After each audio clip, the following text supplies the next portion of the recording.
Valsad special operation group એસઓજીને મોટી સફળતા મળી છે। વિદેશ જવાના મોહમાં નકલી દસ્તાવેજોના આધારે પાસપોર્ટ મેળવવાનો પ્રયાસ કરતા 2 શખ્સોને પોલીસે ઝડપી પાડ્યા છે। દમણના શખ્સોએ UK-21 વિઝા મેળવવા માટે આખું કૌભાંડ રચ્યું હોવાનું બહાર આવ્યું છે।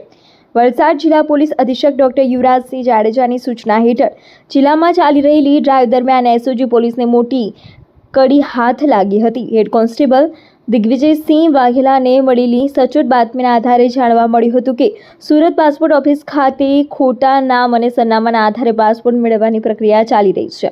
પોલીસે વાપી જીઆઈડીસી વિસ્તારમાંથી પ્રજ્ઞેશ ઉર્ફ ટાલો રાયચંદ પટેલ ઉંમર વર્ષ 36 અને ભાવિક રાયચંદ પટેલ ઉંમર વર્ષ 29ની ધરપકડ કરી છે।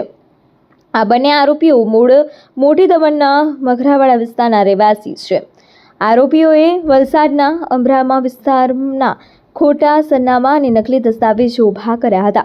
પૂછપરછમાં જાણવા મળ્યું કે તે UK-21 વિઝાનો લાભ લેવા માંગતા હતા, જેના માટે તેમણે દમણના એજન્ટોની મદદ લીધી હતી। પકડાયેલા આરોપી પ્રજ્ઞેશ પટેલ અગાઉ વલસાડ રૂરલ અને સુરત ગ્રામ્યમાં પ્રોહિબિશનના ગુનામાં પણ સંડોવાયેલો છે। વલસાડ ટાઉન પોલીસ સ્ટેશનમાં ભારતીય ન્યાય સંહિતા BNS અને પાસપોર્ટ અધિનિયમ વિવિધ કલમો હેઠળ ગુનો દાખલ કરવામાં આવ્યો છે। પોલીસ દ્વારા આરોપીઓ પાસેથી 35,000ની કિંમતના 2 મોબાઈલ ફોન જપ્ત કરવામાં આવ્યા છે।